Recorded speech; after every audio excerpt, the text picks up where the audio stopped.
Welcome to 1407 Grey Mountain Lane. I am the living memory of the X-Men. Today we're doing a comic book review of Excalibur, number 17. I know a lot of people have written this book off because they don't like Teeny Howard or they don't like the art or the lack of direction or anything. But I'm telling you, this book really came with it this week. All right, I wrote notes. All right, that's how good it was. Had to keep an eye out for what.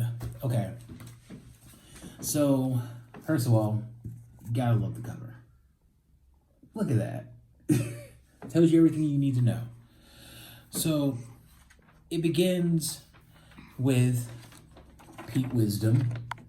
Pete Wisdom is a British mutant from the Excalibur days in the 90s when they're getting into their black air government. It's a whole thing. Shady government liaisons is all you need to know. Apparently he's the liaison from Krakoa to England, and not a lot of people have really established that England does not like mutants, and they really don't like the fact that Betsy Braddock is now their Captain Britain. And they're not even being subtle. They're telling her, get out. But unfortunately, Betsy Braddock isn't there. You want to know where she is? She is in another dimension with she's in another timeline with Angel, her former boyfriend from another timeline. It's really complicated. She's just chilling in an alternate timeline. That's all you need to know. She figures out where she is and discovers that, okay, the lighthouse, their family, the Braddock family lighthouse, is basically a doorway to Otherworld. Okay, all right, cool. And they have a lighthouse in every reality. It's weird. And so we keep going, and we look at this. Look at some of this art. I know a lot of people don't like the art, but this art is clean. Okay, a little bit of the story. Elizabeth Braddock finds herself in an alternate timeline where she's actually the Queen of England. She's a mutant queen. She's Captain Britain and the Queen of England. Imagine being Captain America and the President. There you go. She's having, her boyfriend is Angel. He's wealthy. He's a wealthy mutant. She tells him, like, I need to get to the lighthouse. Angel says, you can't go because obviously you're a public figure. I told them that you weren't feeling well, and they throw a parade saying, God save the Queen, hope you get better. So he said, I'll sneak you out, but I need to call my ex-wife. In comes Quanin. This is such a good, it's so good.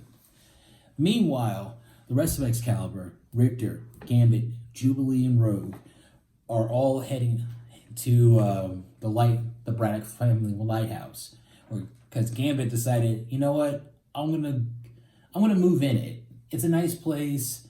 I can live there. He's bringing his wife and his cats, his adorable cats. They run into Pete Wisdom, who's trying to get to the lighthouse. The British government does not like the fact that Betsy Braddock is Captain Britain. So what Peter Wisdom is doing, he's saying, I'm going to go get her, and he's taking the long way around. He's going through Krakoa, even though he's never been to Krakoa. And he runs into Excalibur. They get together. They get to the lighthouse just as they get to Betsy, but the main meat of the story is Betsy Braddock finally meeting or attempting to have a talk with Quanin. Betsy Braddock and Quanon had their minds switched. Think of the movie Face Off, but with bodies. And then Quanon died in Betsy's body, and Betsy was in Quanon's body. Here's the rub. Betsy is a British white woman. Quanon is Japanese. They got their bodies back. This Quanon does not know Betsy. But Betsy, she's just getting all in her head, like, what if I need to talk to her? We need to have this conversation, because ever since the all the mutants got into the island together, Betsy and Quanon have not had any kind of interaction. They steered clear of each other, which I get. So they get to the lighthouse, they get through security, and Betsy is trying to ask questions, and Quanon's getting more and more annoyed. And Quanon tells her, okay, I'll let you ask 3 questions. She asks us, is there a Krakoa here? And she says, yeah, there is, but it's an old island. No one ever goes there. Instead of following up on that, she asks, have you ever been body swapped?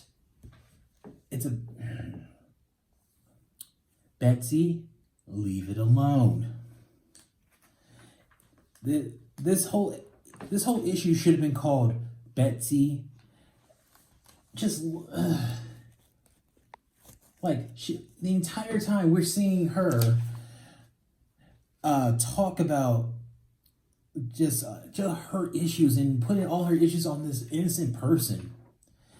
And then when Quanon actually gets annoyed enough and peeks into Betsy's mind, she sees it and is like, what the hell is wrong with you?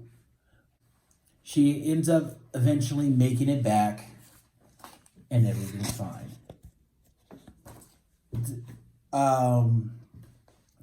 Also, a few other things I did not talk about.